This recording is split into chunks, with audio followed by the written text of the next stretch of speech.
Well, the past few days have thrown up more dramatic happenings in the race to determine Nigeria's next president. Now, the running mate of Nigeria's current president in the 2011 presidential election, Pastor Tunde Bakare, announced his presidential ambition under the ruling All Progressives Congress. Now, the governor of Nigeria's central bank, Godwin Emefiele, also believed to be aspiring for the nation's top seat.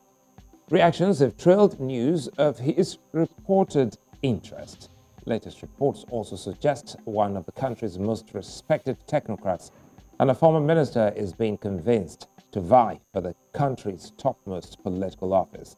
In addition to the many new aspirants who have already thrown their hats in the ring, there are the regular suspects. The race has become interesting and tense, and has become one which leaves Nigerians counting down to the day. The main acts in the election, the electorates, and the electoral umpire are just as involved. How prepared are they? The clock is ticking. Welcome to VSA. I'm Sulaiman.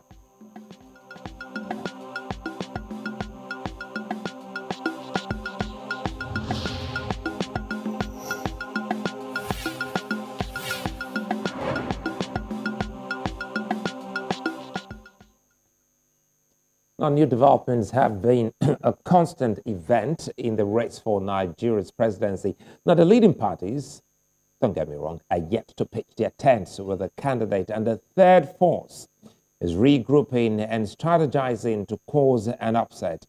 Now, in the ruling party, that's the APC, where more than 15 aspirants have signified interest in succeeding President Buhari, the emergence of CBN Governor Emefiele and President of the African Development Bank, Kemi Oyediotun, as likely aspirants, seem to have thrown the race open.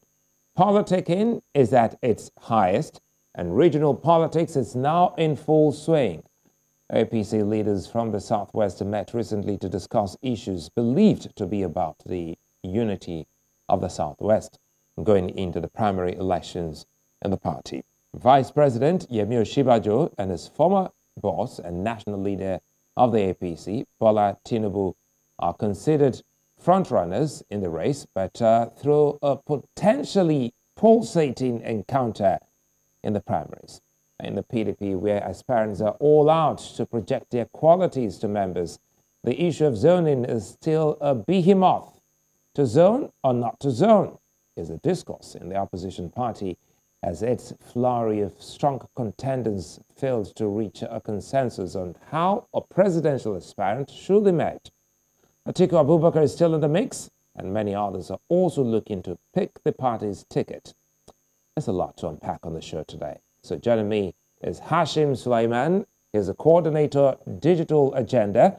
And of course, we also have our other guests. But for now, let's talk with Hashim Suleiman. Hashim, good to see you and thanks for your time.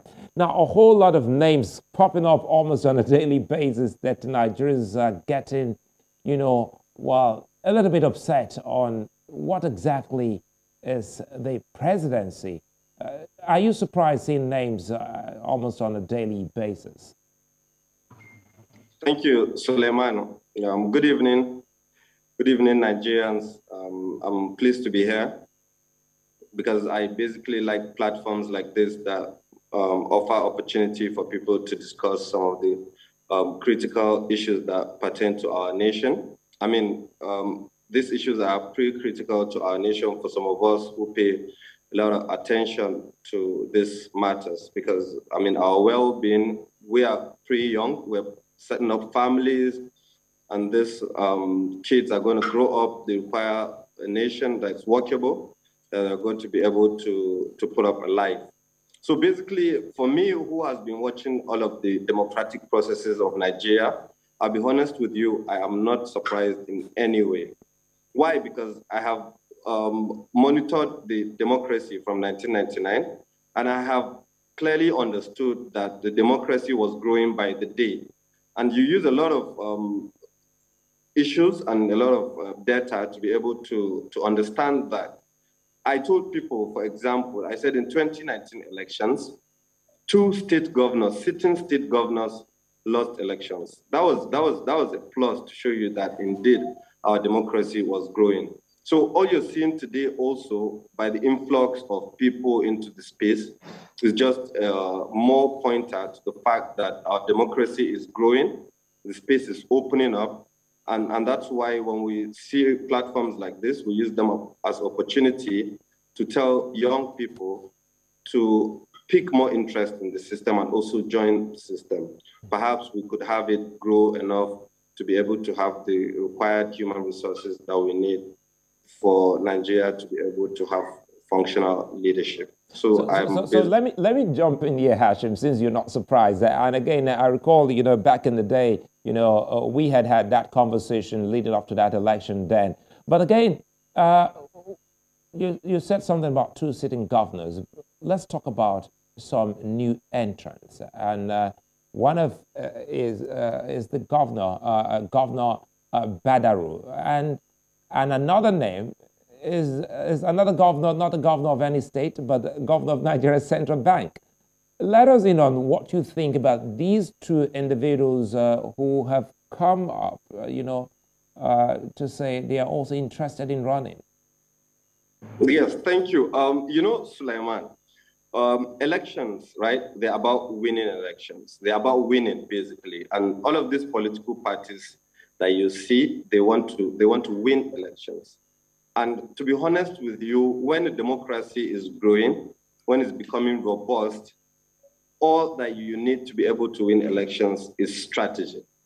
And then 2019 election is coming up with its unique features, it's coming up with unique activities in such a way that, let me take you back a little to 2011, when, of course, the death of Eradua and the emergence of Jonathan had to disrupt, the whole zoning, of course, of the PDP. And then, so from that point on, already, the whole zoning arrangement had been disrupted. And so you have a PDP right now that its members are arguing, rightly so, that in the entire 16 years that PDP governed Nigeria, do not only had about 2 to 3 years of Eradua, that the South had all of the other years.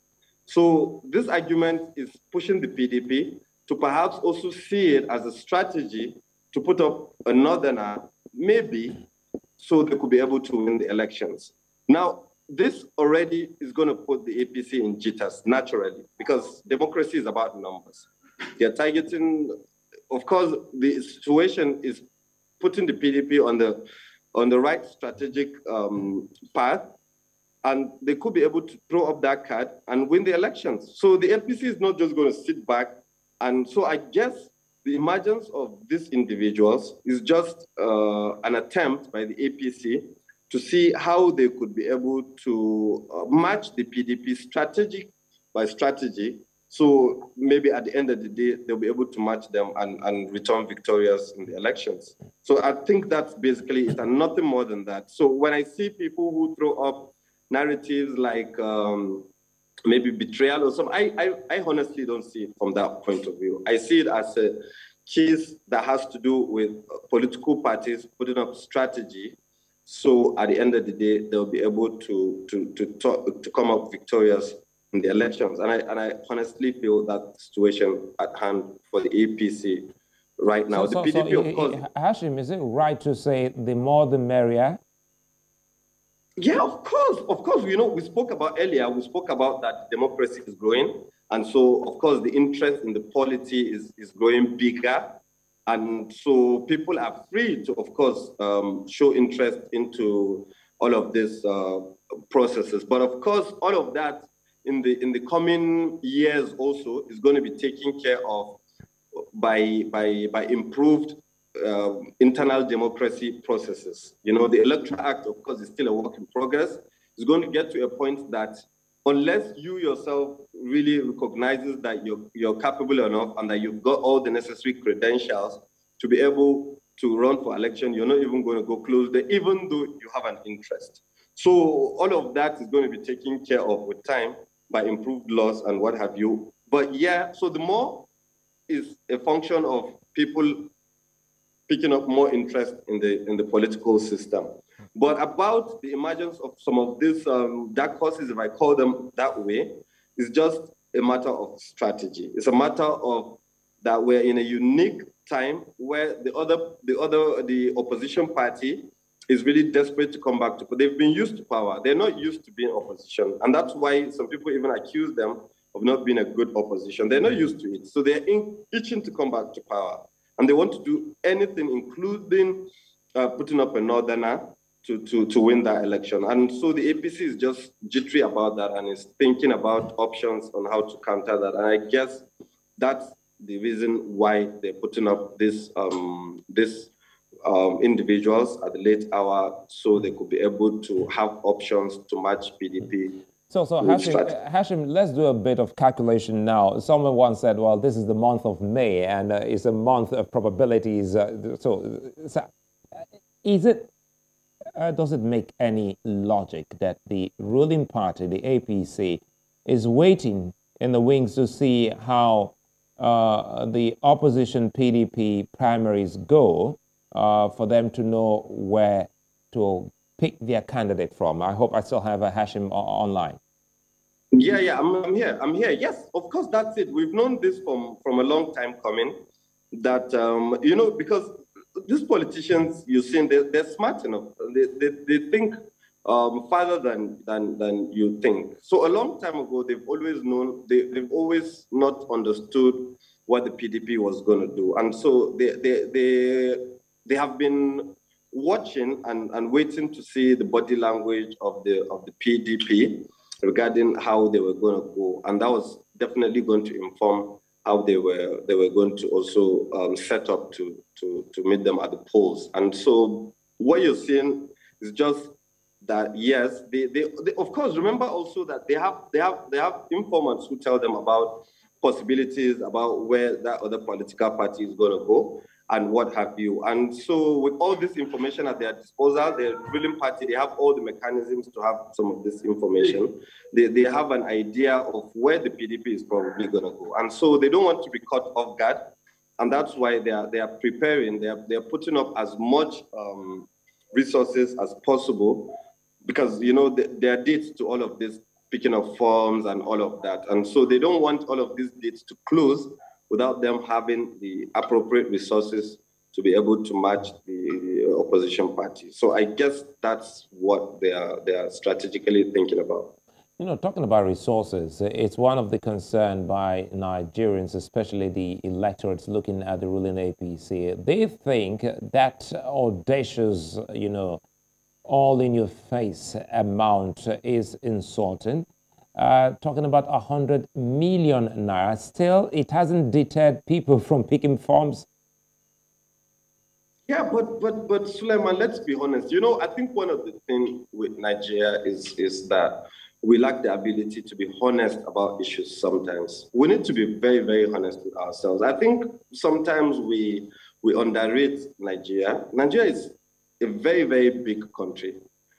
Suleiman, I used to do youth advocacy with my little group back in the days, and I move around the country. And I can tell you, Suleiman, that the little logistics that I even need to move around from one state to another, when I put them together, I then understand that indeed Nigeria is not a small country. And whatever it is that you want to do, you require resources. I'm not going to trek from here to Umuahia, for example, or Lagos. I'll have to pick a flight. I'll need a hotel room.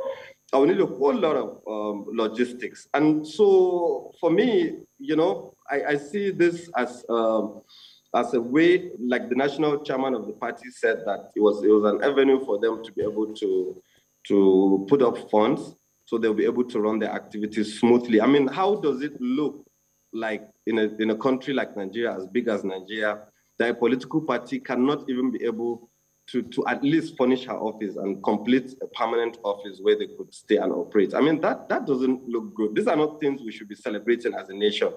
I don't really like these narratives about these poverty narratives that we always want to inflict on ourselves, to insist that there must be some show of a poverty mentality. So for me, yes, it's a strategy for them to pull up funds. It is left for anybody who wants to buy to see how to get those funds. I used to work And sometimes when I do certain activities, some guys will come up to me and be like, how did you do that? I'm like, from my salary alone, if I save, I'm going to be able to. So when you see a former governor, for example, are you saying that from his salaries and allowances, he will not be able to have saved 100 million naira all his life? I think that's not. So for me, really, these are not issues. We're big enough. And then if people have their strategies to be able to gather funds, I don't really see much problem about it. So you wrote recently, it looks more like a question, and that piece which you wrote is looking at Nigeria's 2023 election. You titled that is Badaru the game changer in 2023. Take us through your analysis in that piece. Yeah, but it has a question mark, so it was more like a question. I was trying to wonder what it was all about. Basically, people do argue also, even though they are low in voices, that it was right about time we actually expanded the political process to the extent that people's strategies and what they have to be able to bring to the table should be what should determine if they emerge in a party or even in an election, rather than really still discussing about these mundane issues that pertain to zoning, where you come from and what have you. And trust me, this conversation has to start at some point. So I saw him as more like coming to kind of initiate that conversation so we could begin to shake hands and understand that we could just be able to start to do things as patriots rather than you coming from that part of the country or another. And I think the conversation has started, and I think the conversation is healthy. And at the end of the day, I think the outcome of the conversation would produce something that would... talking about healthy conversation, sorry to butt in here, trying to see how much we can actually pack here. How healthy is this, seeing, the Director General of Bola Tinubu support group leaving the APC recently? Do you think that's a move that reveals something that Nigerians may want to know? Yeah, but really, I love that strategy by Abdulmumin Ejibril, in the sense that sometimes some of these leaders of these political parties, they could be lackadaisical, or they could care less about maintaining some of their critical human resources, and so sometimes also from some of those critical human resources, also they're also scared, perhaps because of economic security, to want to just stick there by hook or crook, And so I don't support all of that. I feel that when you really think that you have something to bring to the table, sometimes it's essential for you to showcase your strength by putting out some of these threats, if you call them, so some of those leaders will understand how important you are and probably put some thinking cap to do what's right. And you could see immediately after his announcement, we started to read stories about Aswaju reaching out to Ganduje to sort out the issue. And that was just Abdulmumin showing his strength. And I think there's some negotiation going on. And I think that's what politics is all about. It has to be about engagement, negotiations, and ensuring that you keep those people who are resourceful enough to add mileage to you. And one more thing here, the third force, much talked about third force. Well, it looks like I lost that connection to Hashim Suleiman, and well, we do hope that we get to find Hashim back and conclude this conversation. If you just joined us, you're watching VSA here on News Center Television, and the dominant news in Nigeria at the moment is mainly the Nigerian common election in 2023. And on today's VSA, we're trying to unpack, looking at some of the key, conversations, and also see how the electorates can get, a hold of the fast-pacey news as it unfolds. We'll take a moment. While we come back, we'll be speaking with all the guests on the square. Join us again.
Well, if you just joined us, you're watching VSA here on News Center Television, broadcasting live to 54 African countries and beyond. We have Hashim Suleiman back. He's the coordinator digital agenda. Hashim, apologies, we lost that connection there, but good to know that you're back. And let's just quickly close in on some of the key issues we yet to touch. And I was asking a while ago about the third force, the much talked about third force in Nigeria. Do you see that happening in this election?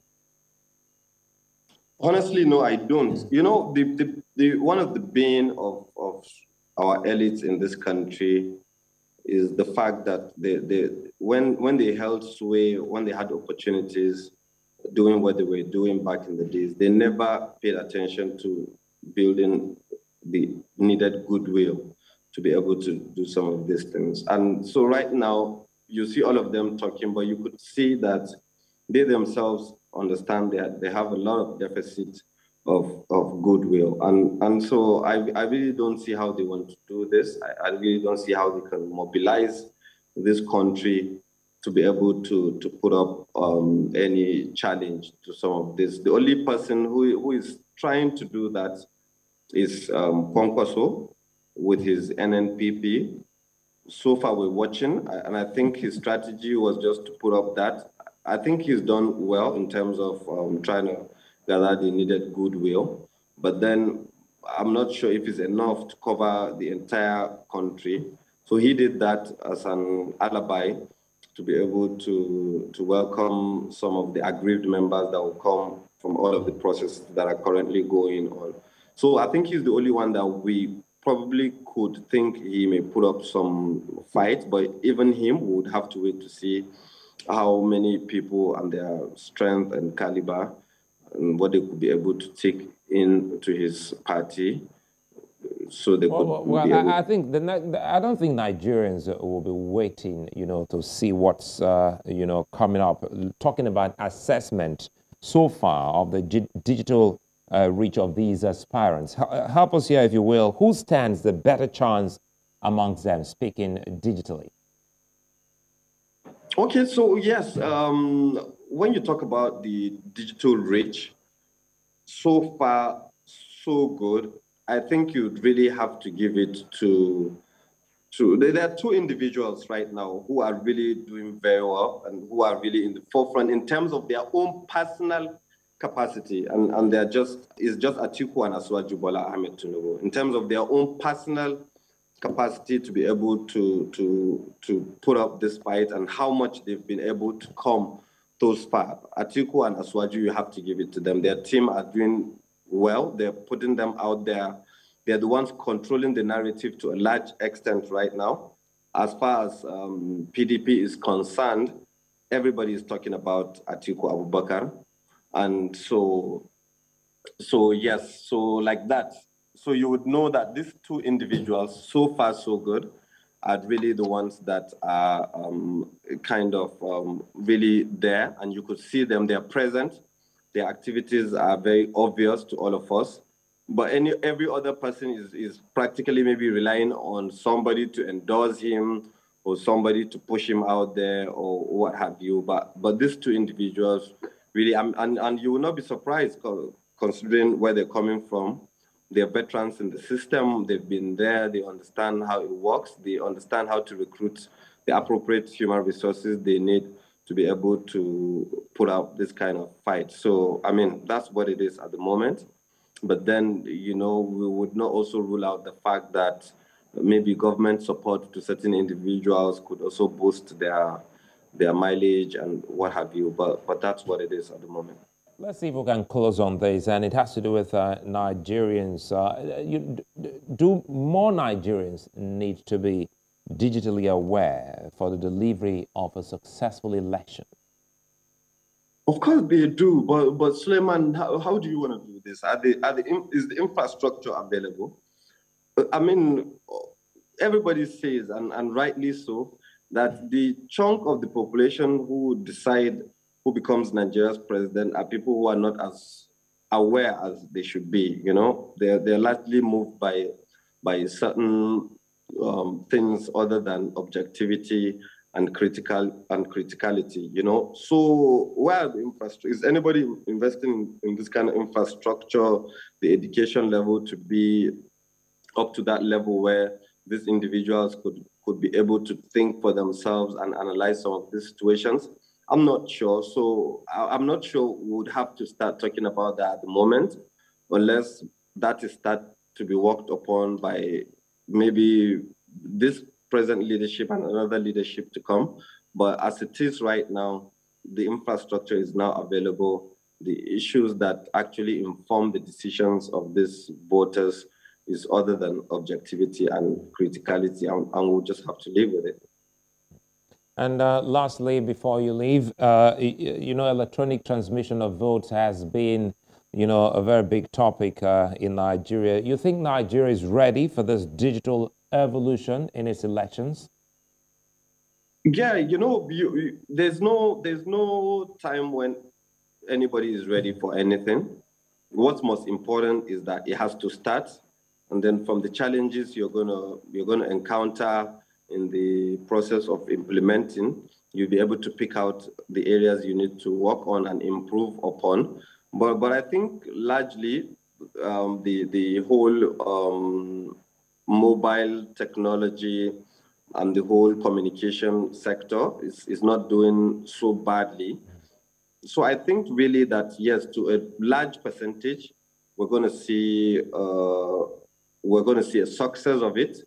That is not to say that challenges will not come up that would just be a pointer to areas that will be improved upon in the future elections to come. Just like I told you earlier, that the electoral laws are in themselves not perfect yet. They're a work in progress. And so is issues like the electronic transmission of results. They're going to be a work in progress, but it's better to start them than not start them at all. Hashim Suleiman, Coordinator Digital Agenda, many thanks for speaking with you, and we do hope to have you back again on the square. Anytime, Suleiman. My pleasure. So nice having you. Robust conversation, and it's important that such kind of conversations continue so we could deepen the conversation. The conversation is really needed for a better country. Thank you. My pleasure. Thank you very much, Hashim Suleiman. And now for us to dig deep, I'd like to, you know, talk more about what's happening in Nigeria, looking at the Nigerian political terrain, which has always had its special characteristics. Every election comes with its attendant issues, from the choice of party aspirants to the strategy of the campaign.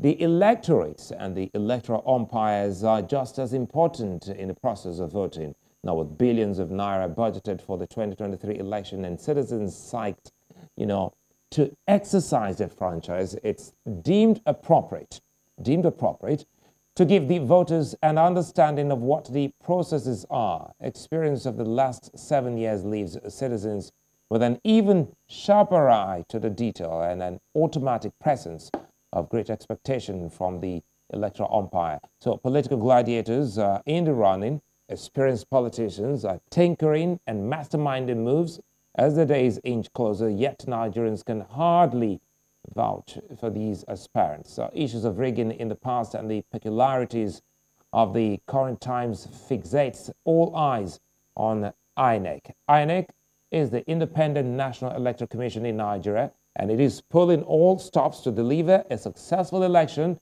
and improve voter turnout. The key to the achievement of that is voter education.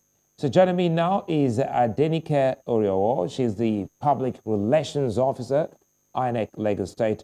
Thanks for your time, Kemi. Good evening. Well, it's good to have you on the square. Quickly here, you know, voter education is key here. I know political parties are also meant to do a bit of that, but well, a whole lot rests with INEC. So how much of this has INEC done so far towards ensuring the different parties prepare their members for the big day, the election? Well, INEC is preparing for the voters and is going all out to sensitize Nigerians on the electoral process. Right now, I think we're going to have to reconnect with Adenike Oriowo. She's the Public Relations Officer of INEC Lagos, so that we can talk more about the sensitization of what the electoral umpire is doing to sensitize the electorate. We'll take a moment, we'll do that connection, and we'll be back.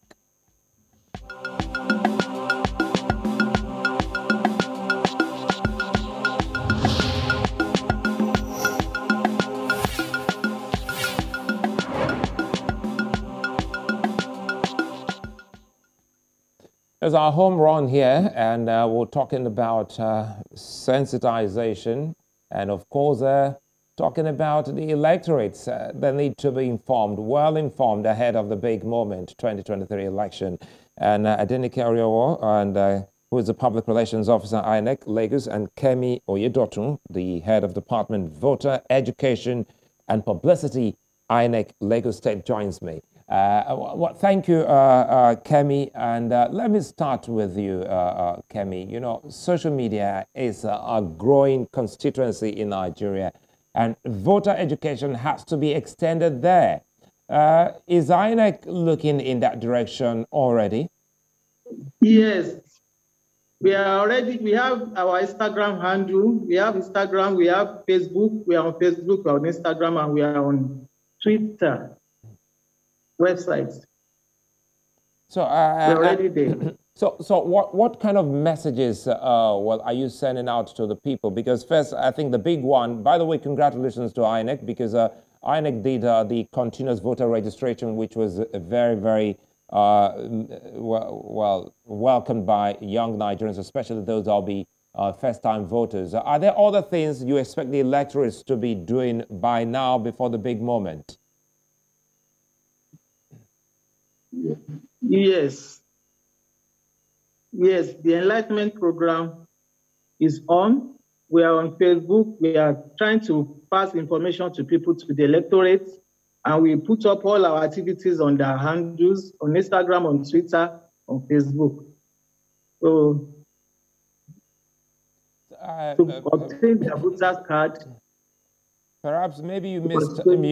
I think. I hope you can get to hear me now. I was asking the kind of messaging. What kind of message are you sending out to the people? Now they're done with the collection of their voter card, especially the first-time voters. Are there information that should be out there in the space for the electorate to be well armed and informed before the election? Their vote is their power. That's our message to them. They should keep their voter's card very well and to exercise their voting rights during the elections. They should keep their cards well, and they should come out en masse to vote during the elections. That's the message we are passing out to the people. And, INEC will also be very busy any moment from now, very, very busy, because the primaries for the parties are in a few weeks' time. So let us in on the preparation of INEC to observe that, process. We are going around to sensitize people, tell them what to do. And there is a department majorly for the monitoring of elections and primaries, CPM.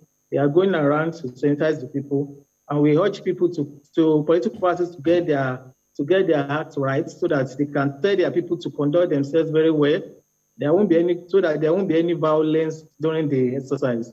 That's what the stakeholders should be informed as well. Inform them on what to do. Let me bring in Adenike now. Adenike, thanks for your patience. Good to know you're still there. Listening to Kemi, it shows one thing, that this is one big moment for INEC. Let us in on some of the key concerns. Are there complaints that the Commission is already addressing, especially from southwest of Nigeria, specifically Lagos State?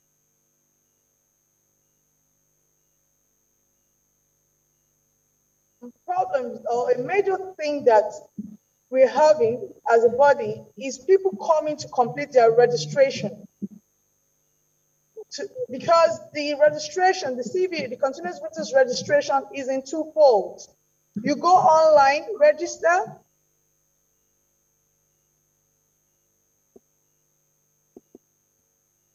Done. But in Lagos State, you will be. Well, that seems to be online for their PVC, but they have not completed their registration by not coming to any of our offices to complete their registration. So that's a major problem that we are facing, and that's why we have been out. Last week, Friday, we were at the Lagos Central Mosque to sensitize people. We have been out every day. Our voter education officers go out to give information to prospective voters. For those that have turned 18, we encourage them to register. For those that have lost or have one issue or the other with their cards, we encourage them to come and do their PVC, get it done properly. So a major issue that we have been having is people coming in to complete their registration. Going online has not certified the completion of your registration. You have to come to the office physically to do your biometrics, which is capturing of your fingerprint and facial recognition.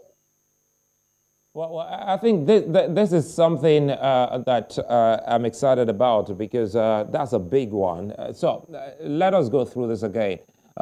First, you go online, and once you're done with that, you still have to come, for the physical capturing of your fingerprint and facial recognition. Is that what you just said? Yes, please.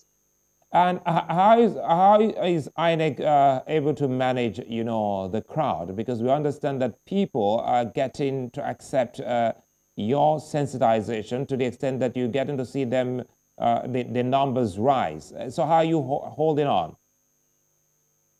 Well, people have been coming in trickles, but mind you, we have our state office, which is at Burial Avenue at Yaba, and in the 20 local governments in the state of Lagos State, we have our registration centers there as well.